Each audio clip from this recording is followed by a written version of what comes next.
بسم اللہ الرحمن الرحیم۔ السلام علیکم۔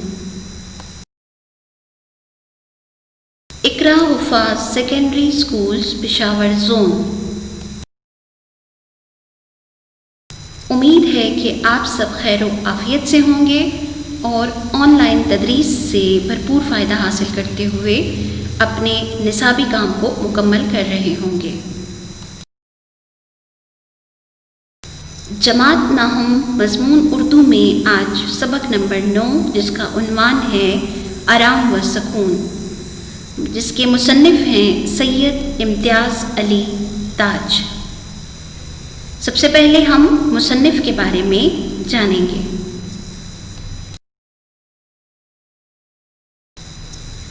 مصنف امتیاز علی تاج، جن کی ولادت ہے 13 اکتوبر 1900 اور جن کی وفات ہے 1970۔ سید امتیاز علی تاج لاہور میں پیدا ہوئے۔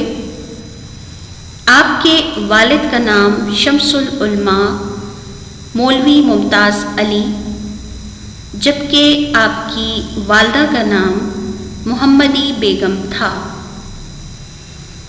آپ نے لاہور میں ہی تعلیم پائی۔ علمی اور ادبی ذوق آپ کو ورثے میں ملا تھا۔ آپ کے والد اور والدہ کا اس ذوق کی پرورش میں بڑا ہاتھ تھا۔ زمانہ طالب علمی میں تاج صاحب نے ایک رسالہ کہکشاں کے نام سے جاری کیا، جو ادبی اعتبار سے اپنے زمانے کے معیاری رسائل میں شمار ہونے لگا۔ آپ کی ادبی حیثیت ڈرامہ نگار کی ہے۔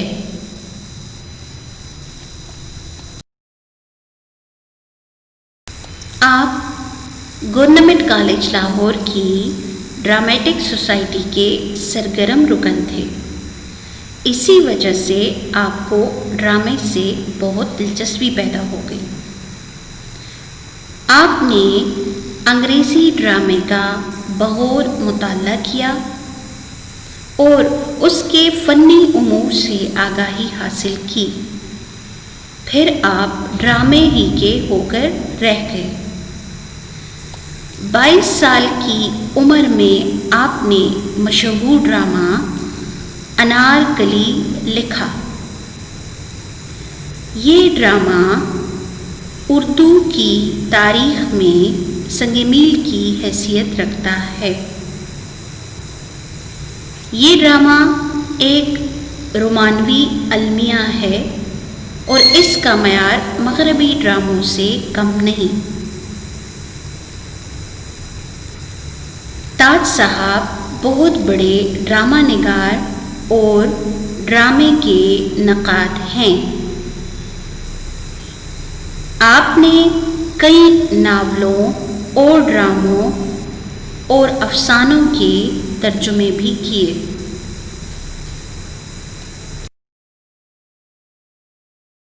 مذاق کے میدان میں چچا چھکن ان کی بہترین تصنیف ہے۔ تاج صاحب کا انداز تحریر سادہ اور سلیس ہے۔ آپ ہر بات بے تکلفانہ کہتے ہیں۔ آپ نے اپنے ڈراموں میں مغربی ڈراموں کی خصوصیات کو شامل رکھا ہے۔ آپ کے بعض ڈرامے اور کہانیاں انگریزی ادب سے ماخوذ ہیں۔ تاج صاحب کا اسلوب نثر نگاری کا شاہکار ہے۔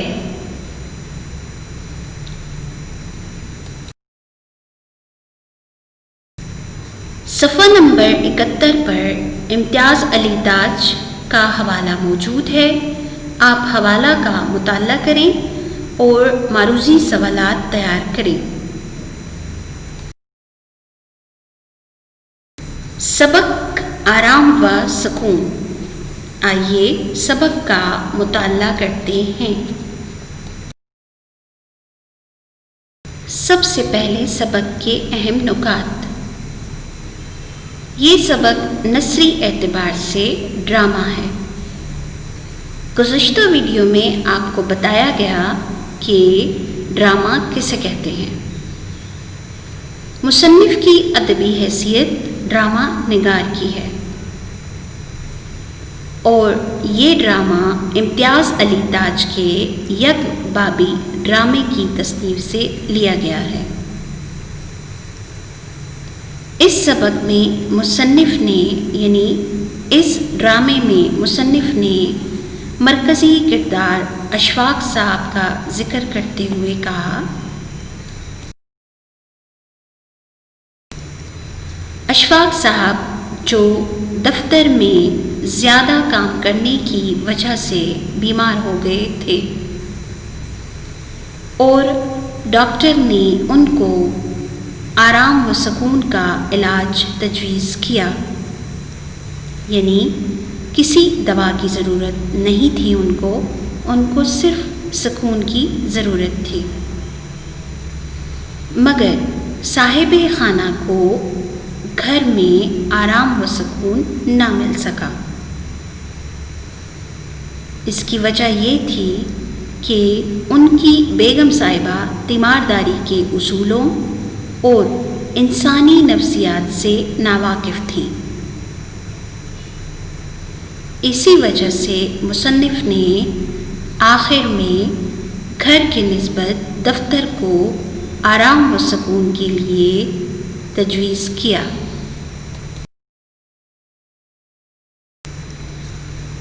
سبق کا مطالعہ کرتے ہیں۔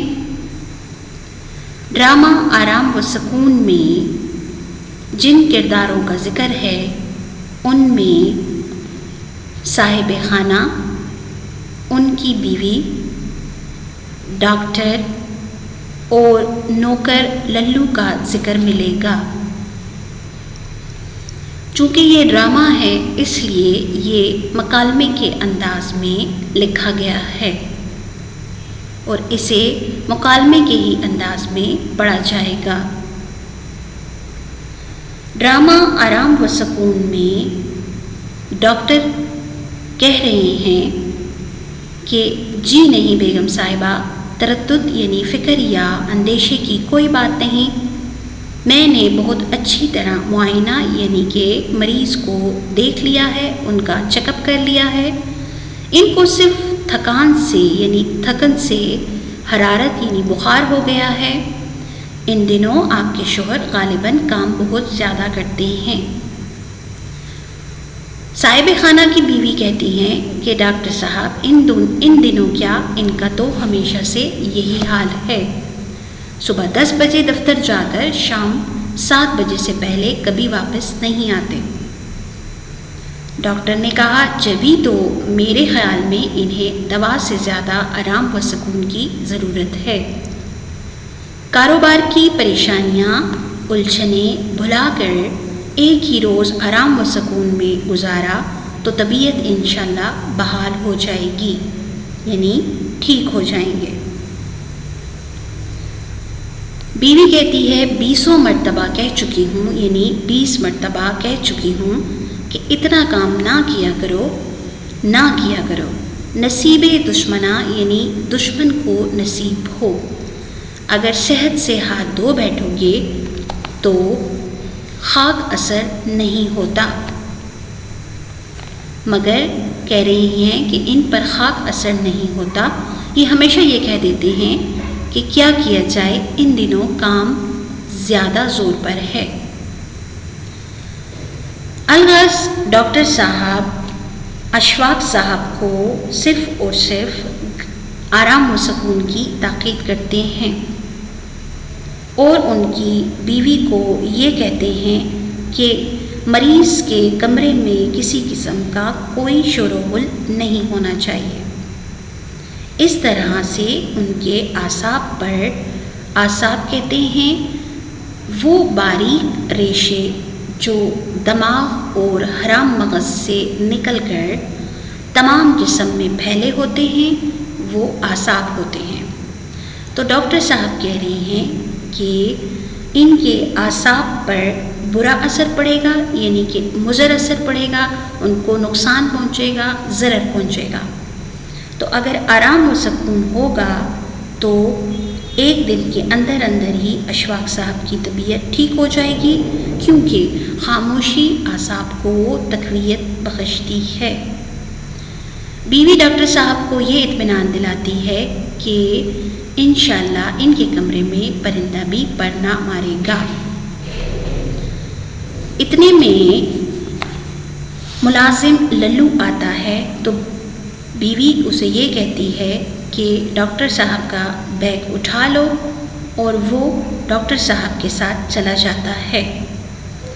تب بیوی یعنی کہ اشفاق صاحب کی بیوی اپنے میاں سے کہتی ہے کہ بس اب آرام سے پڑے رہیے، کیونکہ ڈاکٹر صاحب بہت تاکید کر کے گئے ہیں کہ آپ کوئی بات نہ کریں اور نہ ہی آپ کے کمرے میں کوئی اور بات کرے، کیونکہ اس سے بھی تھکان یعنی تھکاوٹ ہوتی ہے۔ تمام وقت پورا آرام و سکون ہی آپ کو میسر ہو، سمجھ گئے نا؟ میاں درد سے کرہاتے ہیں اور بیوی کہتی ہے کیوں بدن ٹوٹ رہا ہے؟ میاں جواب نہیں دیتے۔ بیوی بولتی ہے سونے کو جی چاہ رہا ہو تو چلی جاؤں۔ میاں صرف اچھی بات کہتے ہیں۔ بیوی کہتی ہے اگر پیچھے سے کسی چیز کی ضرورت ہوئی تو پھر خود ہی کہتی ہے کہ اچھا بلانے کی گھنٹی پاس رکھے جاتی ہوں، گھنٹی کہاں گئی؟ اب بیوی گھنٹی ڈھونڈنے کی کوشش کر رہی ہے۔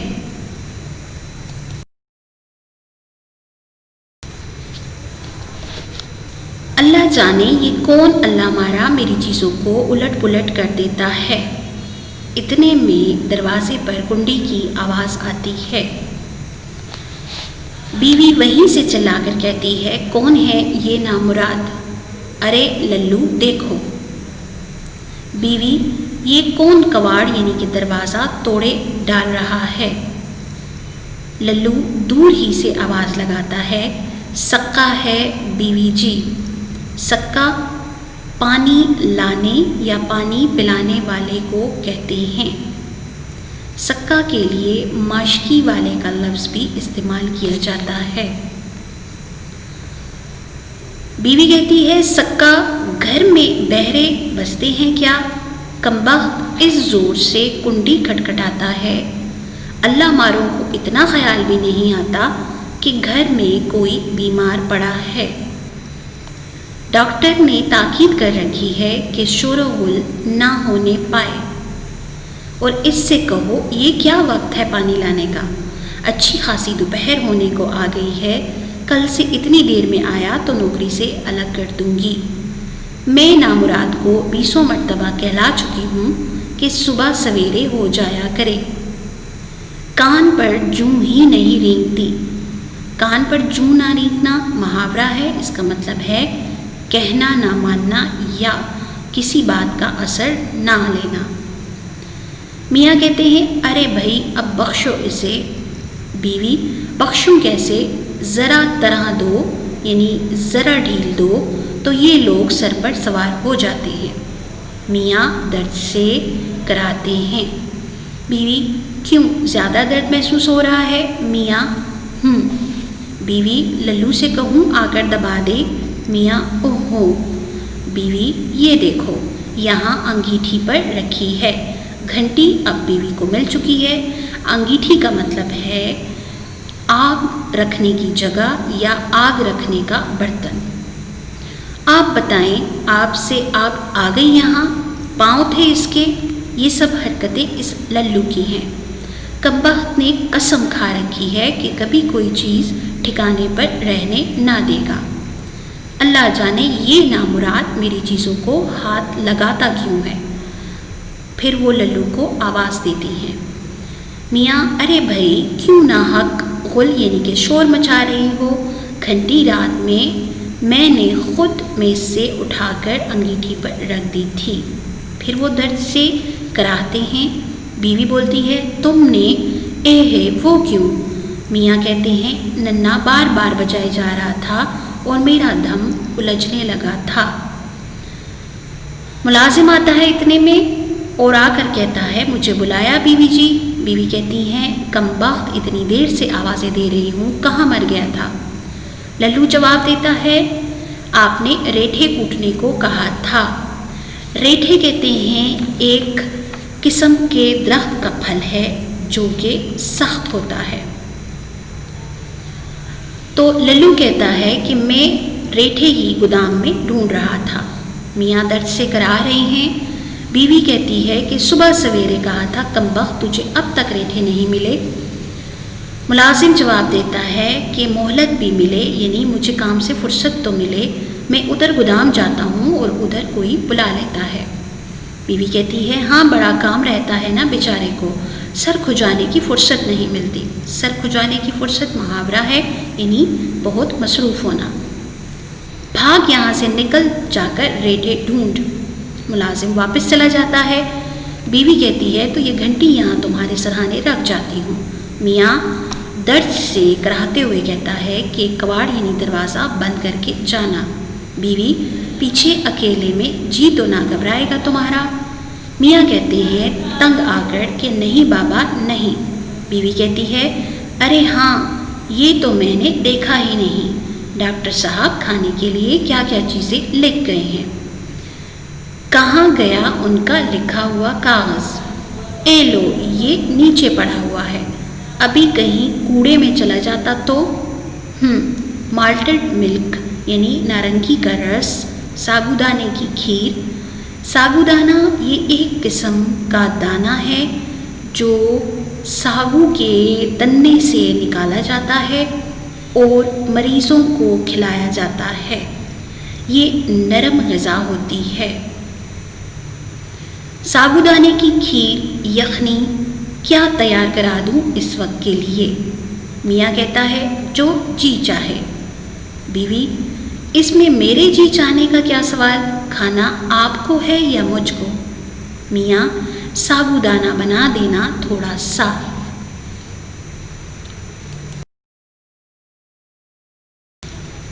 بیوی کہتی ہے بس اس سے کیا بنے گا، یخنی پی لیتے تھوڑی سی، چوزے کی یخنی بنوائے دیتی ہوں، مقوی چیز ہے یعنی طاقت دینے والی ہے، میاں بنا دو۔ بیوی 2 قدم چلتی ہے تو پھر بولتی ہے مگر میں نے کہا دیر لگ جائے گی یخنی کی تیاری میں، چوزا بازار سے منگوانا ہوگا۔ اس للو اللہ مارے کو تو جانتے ہو، بازار جاتا ہے تو وہیں کا ہو رہتا ہے۔ میاں اوہ ہوں۔ بیوی تو پھر یوں کرتی ہوں، اتنے میں صحن میں بچہ پٹ پٹ گاڑی چلانے لگتا ہے۔ پٹ پٹ یعنی متواتر یا مسلسل گرنے کی آواز یا کسی چیز کے چلانے کی آواز۔ میاں ارے بھائی اب یہ کیا کھٹ پھٹ شروع ہو گئی، یعنی سخت آواز۔ بیوی ننھا ہے آپ کا یعنی بیٹا، عید کے روز میلے میں سے یہ کھلونا گاڑی لے آیا تھا، نہ اس کمبخت کا دل اس سے بھرتا ہے اور نہ ہی وہ کمبخت ٹوٹتی ہے۔ ارے میں نے کہا ننھے نہیں مانے گا نا نامراد، چھوڑ اپنی اس پٹ پٹ کو، جب دیکھو لیے لیے پھر رہا ہے۔ صاحبزادے کا دل کسی طرح سیر ہونے میں ہی نہیں آتا، یعنی جی نہیں بھرتا۔ چولہے میں جونک دوں گی، چولہے میں جونک دینا یعنی آتش دان میں ڈال دینا۔ اتنا خیال بھی نہیں آتا کہ ابا بیمار پڑے ہیں، شور و غل سے ان کی طبیعت گھبراتی ہے۔ میاں مسلسل درد سے کرا رہے ہیں۔ بیوی کہتی ہے تو میں کیا کہہ رہی تھی، کھانے کا پوچھ رہی تھی، پھر ننھے کی پٹ پٹ کی آواز آتی ہے تو بیوی کہتی ہے نامراد ٹھہر جا، غصے میں جاتی ہے۔ میاں درد سے کرا رہا ہے، دور ہی سے بیوی کی آواز آ رہی ہے چھوڑ اپنی یہ پٹ پٹ، بچہ اتنے میں رونے لگتا ہے۔ بیوی یعنی کہ ماں بچے سے کہتی ہے چپ نامراد، اتنا خیال نہیں، ابا بیمار پڑے ہیں، ڈاکٹر نے کہا ہے کہ شور و غل نہ ہو، انہیں تکلیف ہوگی، چپ خبردار، جو آواز نکالی گلا گھونٹ ڈالوں گی، گلا گھونٹ دینا، گلا دبا دینا۔ بچہ رونا بند کرنے کی ناکام کوشش کرتا ہے۔ کمبخت کا جو کھیل ہے ایسا ہی بے ڈنگا ہے، بے ترتیب۔ چل ادھر، نہیں چپ ہوگا تو وہ اسے کھینچتی ہوئی لے جاتی ہے۔ بیوی کی آواز غائب ہوتے ہی میاں کو کمرے میں جھاڑو پھیرنے کی آواز سنائی دیتی ہے۔ میاں چونک کر دیکھتا ہے تو ملازم جھاڑو لگا رہا ہوتا ہے۔ وہ ملازم کو منع کرتا ہے اور کہتا ہے کہ یہاں سے دفع ہو جاؤ۔ ملازم جواب دیتا ہے کہ اگر میں نے جھاڑو نہ دی تو بیوی خفا ہوگی۔ میاں کہتا ہے بیوی جی کا بچہ، نکل یہاں سے، کہہ دے ان سے، اور اتنے میں ملازم چلا جاتا ہے۔ اتنے میں ہی ٹیلی فون کی گھنٹی بجتی ہے اور پھر بجتی ہی رہتی ہے۔ میاں درد سے کراتے ہوئے کہتا ہے کہ ارے بھائی کہاں گئی؟ ارے کوئی ٹیلی فون سننے تو آؤ، لا حول ولا قوت۔ اتنے میں وہ خود اٹھتے ہیں اور ٹیلی فون سنتے ہیں۔ تب وہاں سے بیگم اشفاق صاحب کو بلایا جاتا ہے تو اشفاق صاحب کہتے ہیں کہ میں اس وقت کمرے میں ہوں اور یہاں کوئی ایسا نہیں کہ جو انہیں بلائے، اور میں خود علیل ہوں۔ علیل مطلب بیمار۔ پھر وہ انہیں آواز دینے کا کہتی ہے، لیکن اشفاق صاحب کہتے ہیں کہ آپ پھر کسی وقت فون کر لیجئے گا، کیونکہ میں نے عرض کیا کہ میں بیمار ہوں اور کمرے سے باہر نہیں جا سکتا۔ اتنے میں زور سے اشفاق صاحب فون بند کر دیتے ہیں۔ بیوی آ جاتی ہے۔ بیوی کہتی ہے مجھے بلایا تھا، ہے تم اٹھے کیوں؟ میاں کہتے ہیں اتنی آوازیں دی کوئی سنے بھی تو۔ بیوی کہتی ہے توبہ توبہ، لیٹو لیٹو میں ذرا گودام میں چلی گئی تھی، للو کو ریٹھے نکال کر دے رہی تھی، بلایا کیوں تھا؟ اتنے میں ہمسائے یعنی ساتھ والے گھر سے گانا شروع ہو جاتا ہے۔ میاں فون تھا تمہارا؟ بیوی کس نے کیا تھا؟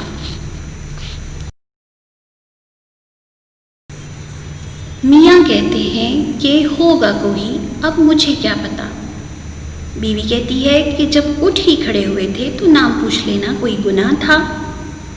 میاں کہہ دیتے ہیں کہ میں نے کہہ دیا تھا کہ پھر کر لے فون۔ بیوی مفت کی الجھن میں ڈال دیا، اللہ جانے کون تھی اور کیا چاہتی تھی۔ میاں ارے بھائی کوئی ایسا ضروری کام نہ تھا، ورنہ مجھے پیغام نہ دے دیتی۔ تم خدا کے لیے ان ہمسائے کے صاحبزادے کا ہارمونیم اور گانا بند کراؤ، میرا سر پھٹا جا رہا ہے۔ ہارمونیم ساز او کے آلات۔ بیوی اب اسے کیوں کر روک دوں، یعنی اب اس کو کیسے منع کروں؟ میاں کہتے ہیں کہ ایک چھوٹا سا رکا لکھ دو، یعنی رکا چٹھی یا چھوٹا خط، اور اس میں لکھو کہ میں بیمار ہوں اور ڈاکٹر نے کہا ہے کہ آرام و سکون کی ضرورت ہے۔ اگر ایک روز ان کے صاحبزادے نغمہ سرائی یعنی کہ گیت یا ترانہ نہ فرمائیں گے تو دنیا کسی بڑی نعمت سے محروم نہ ہو جائے گی۔ بیوی جواب دیتی ہے کہ میں کہہ تو دوں گی مگر کہیں وہ چڑ نہ جائیں، یعنی برا نہ منا لے۔ میاں مناسب الفاظ میں لکھنا۔ اتنی میں بے سرے گانے کی آواز کے ساتھ ساتھ بچے کا شور بھی یعنی بچے کے رونے کی آواز بھی شامل ہو جاتی ہے۔ بیوی آواز دیتی ہے بیٹے کو کہ کیا ہوا، تب پتہ چلتا ہے کہ بچہ گر گیا تھا اور اس کا خون نکل رہا تھا۔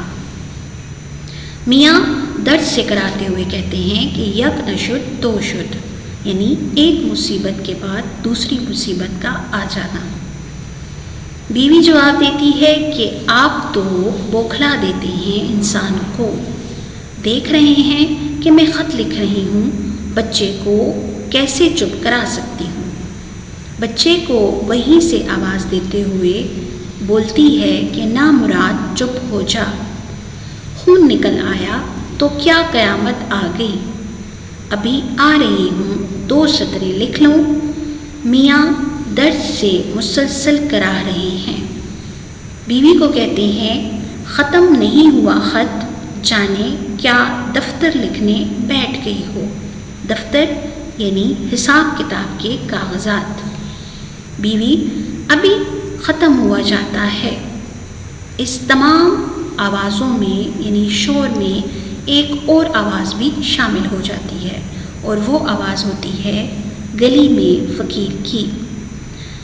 میاں بس انہی کی کسر رہ گئی تھی۔ بیوی تو اب میں تو اسے بلا کر نہیں آئی، یعنی اب میں تو اسے بلا کر لائی نہیں۔ میاں ارے تو خدا کے لیے اسے رخصت تو کراؤ۔ بیوی ملازم کو آواز دیتی ہے۔ ملازم یعنی للو، جو ہوان دستے میں ہوان کہتے ہیں دوا کوٹنے کا ایک ظرف، یعنی ظروف کی جمع ظرف یعنی برتن۔ تو ملازم یعنی کہ للو ہوان دستے میں ریٹھے کوٹ رہا ہے۔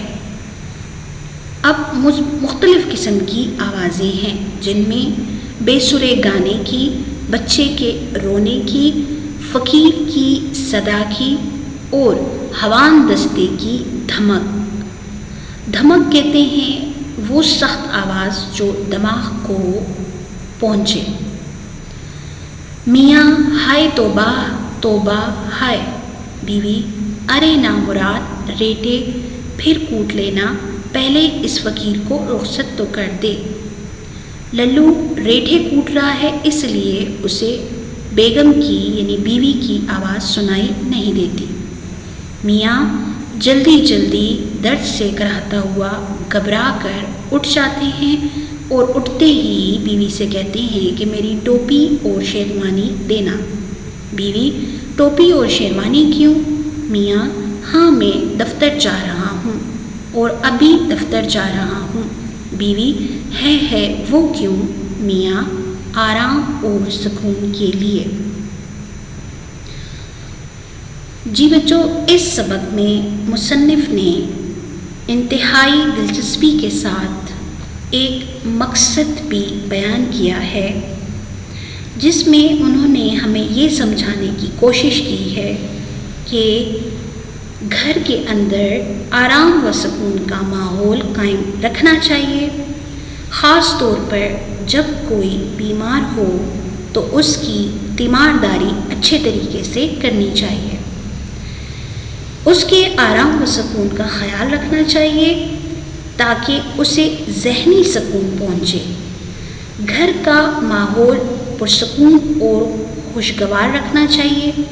اس طرح سے گھر جنت کا نمونہ بھی پیش کرے گا۔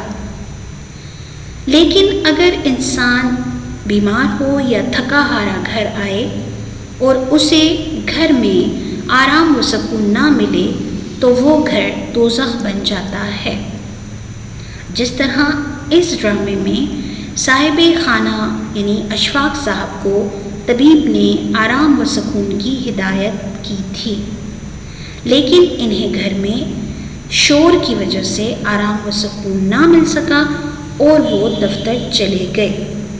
اس میں ان کی بیگم صاحبہ کا بھی ہاتھ تھا، کیونکہ وہ انتہائی باتونی خاتون تھی، اور اس کے علاوہ وہ پڑھی لکھی بھی نہ تھی، بلا وجہ اپنی گفتگو کو طول دیتی تھیں، تیمارداری کے آداب سے بھی ناواقف تھیں، اور نہ ہی انسانی نفسیات کو جانتی تھیں۔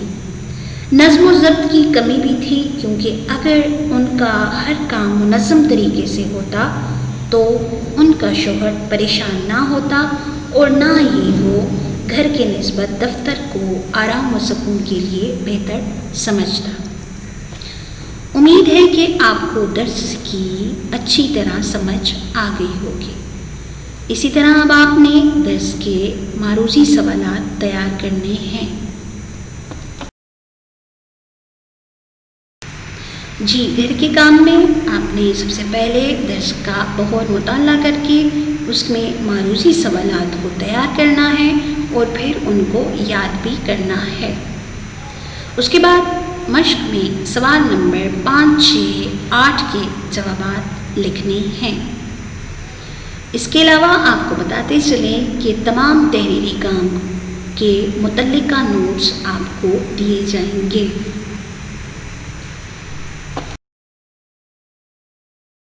شکریہ۔